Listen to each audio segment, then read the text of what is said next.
आम्बेडकर आम्बेडकर आम्बेडकर आम्बेडकर आम्बेडकर इतना नाम अगर भगवान का लेते हैं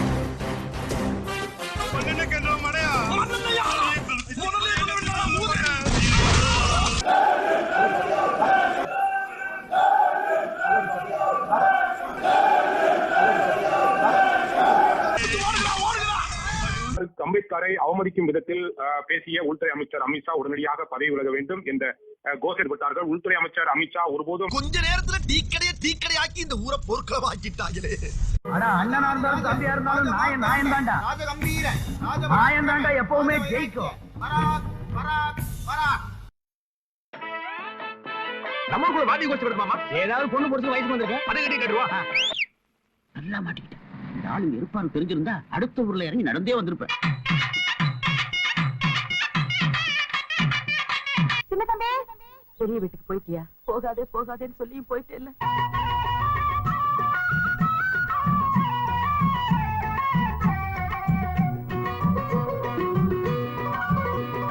பிறப்பொக்கும் இல்லா உயிர்க்கும் இதோ அறத்தோடு வாழும் குலத்தோன் இதோ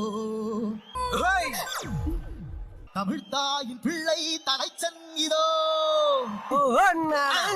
உழைக்கும் இனத்தின் விளைச்சல் இதோ. சொல்ல சொன்னாரு நடக்கிற ஊருக்கெல்லாம் வா 10 ரூபா தரேன். இந்த மாதிரி போன் பேசி ஏன் உனக்கு இந்த வேலை? அவதான் அவருன்னு சொன்னா அதுக்கு நான் தகுதி இல்லாதவங்க நீ சொல்லணும்ல. மன்னர் ஆட்சியை ஒழிக்க வேண்டும். இங்க பிறப்பால் ஒரு முதலமைச்சர் உருவாக்கப்படக்கூடாது. என்ன பார்த்து தமிழ்நாட்டுல இந்த கேள்வி கேட்கிற முதல் ஆள் நீ தாண்டா. உன்னை தனியா கவனிச்சுக்கிறேன். இன்னைக்கும் நிறைய பேர்கிட்ட போன பதில் விட்டுட்டு இருந்தான். இப்ப நம்ம சேட்டையை நாம காட்டுவோம். நீங்க அந்த பக்கம் போங்க, நீங்க பின்னாடி போங்க. இதுல ஏதாவது ஒண்ணுனாலே ஒண்ணுக்கு போற அளவுக்கு அடிப்பாங்க, 3னா மோஷன் போற அளவுக்கு அடிப்பாங்களே. உங்க ஃபேவரட்டான ஹாலிடே டெஸ்டினேஷன் எதுன்னு கேட்டீங்கன்னா நியூயார்க் சிட்டின்னு சொல்லுவாங்க. நமக்கெல்லாம் நியூயார்க்லாம் ஞாபகம் வராது. எனக்கு வரல. பக்கத்துல இருக்க ஒகேனக்கலே ஞாபகத்துக்கு வர மாட்டேங்குது. அது எவ்வளவு தூரம் இருக்கு, பக்கத்துல வேற எங்கேயா பீச்சுக்கு போயிட்டு வந்துடலாமா வெக்கேஷனுக்கு அப்படின்னு தான் நமக்கு தோணும். நான் என்னமோ அமெரிக்கா நினைச்சேன். நியூயார்க்கு ஸ்பெல்லிங்கே பாதி பேருக்கு தெரியாது. நிறைய பேருக்கு வெக்கேஷன்னாலே என்னன்னு தெரியாது. குழு மணாலி, லட்சதீப், ஊட்டி, கொடைக்கானல், மூணார், இதுல எந்த பேக்கேஜ் ப்ரிஃபர் பண்றீங்க நீங்க? பழனி இருக்குல்ல, பழனி அது போதும். உன்னை வைத்தே நீ மத்தவங்களை எடை போடுற அப்படிங்கிற அந்த பணக்கார திமிர் அப்படிங்கிறது ஒண்ணு இருக்கு பாத்தீங்களா? தெய்வம் மனுஷனுக்கு வருமானு சொல்லுவா. இன்னைக்கு தான் கண்ணார கண்டுட்டேன். உலகத்திலேயே முதல் பணக்கார ப்ரூனே சுல்தான். இந்த ரெண்டாவது மூணாவது அந்த ரேஞ்சுக்கு பேசிக்கிறாங்க. எல்லாம் ரைட்டா கொண்டா குடே குடே குடே குடே ரிலீஸ் பண்ற இந்த புக்ல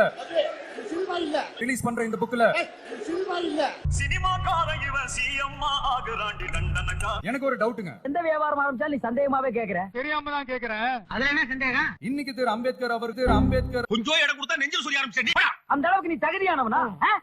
உயிரோட இருந்திருந்தா என்ன நினைப்பாரு? இது அரசியலுக்கே வர வேண்டாம்னு சொல்லியிருப்பாரு. நடிக்கிற வேலையை பாருன்னு சொல்லியிருப்பாரு. பேச்சுக்கு சொன்னா உடனே நல்ல சிறப்பா பிச்சிராங்க. இன்னைக்கு மணிப்பூர்ல என்ன நடக்குதுன்னு நம்ம எல்லாருக்குமே தெரியும்.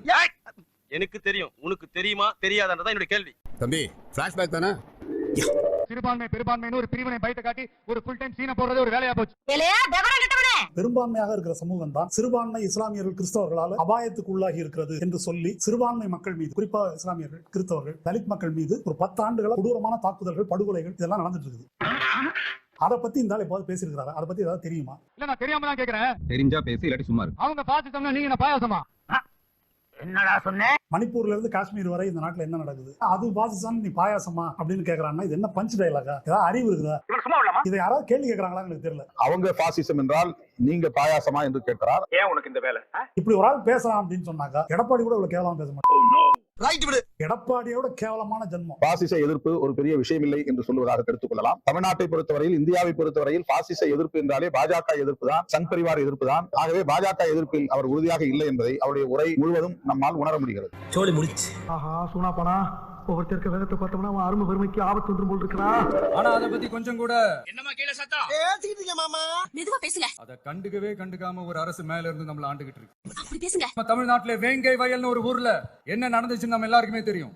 யாயா தவிர வேற ஏதாச்சும் சொல்லுங்க. அதுக்கு கூட செவி சாய்த்தார்களா? குடிக்கிற தண்ணியில எங்க ஊர் பக்கத்துல தான். சரி, இப்ப இந்த கேள்வி இருக்குல்ல, விஜய் அவர்கள் களத்துக்கு வேங்கை வயலுக்கு போனாங்களா? உறுதியா நாங்க போவோம். இதுக்கு பேர் தான் போட்டு வாங்குறது. சமூக நீதி பேசுற இங்க இருக்கிற அரசு அதுக்கு எந்த விதமான ஒரு நடவடிக்கை எடுத்த மாதிரியே எனக்கு தெரியலையே. தெரியலன்னா செருப்பாலே அடிப்பண்டா. இது என்ன சார்? நேத்து அடிச்சான் பாரு அடி, அப்படியே மின்னல் அடி. எவனுக்கெல்லாம் அதிகாரத்தில் வர வாய்ப்பு தரப்படவில்லையோ அவனை எல்லாம் தூக்கி மேலே நிறுத்துவதுதான் திராவிட மாடல் ஆட்சி என்று சொல்கிறாயே. இங்கே கீழே இருக்கிற பீ தண்ணியை குடித்து விட்டு இத்தனை நாளா அந்த குற்றவாளிகளை கைது செய்யு கத்துறவே. இந்த அரசு என்ன மயிர புடுங்குன்னு தான் நாங்க கேட்கிறோம். நான் பீ தண்ணியை குடிச்சிட்டு ஊர்ல இருக்கிற என்ன பாக்குறதுக்கு உனக்கு வக்கு இல்ல, வகை இல்ல. RSS காரன் என்று சொல்ற பாண்டியாவின் வீட்டுல போய் நீ உட்காரன்னா நீயும் RSS தான். என்னடா ஆட்சி பண்றீங்க? ஐயா ஸ்டாலின் ஐயா, எங்களுக்கு ஒரு 25 ஏக்கர்ல ஒரு பசுமரத்தை கட்டி கொடுக்கல. எந்த பசுவாவது வந்து உங்ககிட்ட கேட்டுதா? எங்க வீட்டு காசு தானடா. எங்க 17,000 கோடியில இருந்து ஒரு டேங்க் கட்டினா ஒரு 10 லட்சம் ஆயிடுமா? என்ன உங்க அம்மா வீட்டு காசாடாது?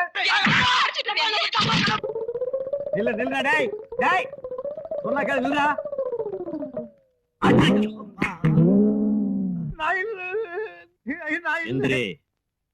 என்ன விளையாட்டு இது? என்ன விளையாட்டு இது? கபடி விளையாடு, கம்பு விளையாடு, என்ன கல்லோட விளையாட்டு?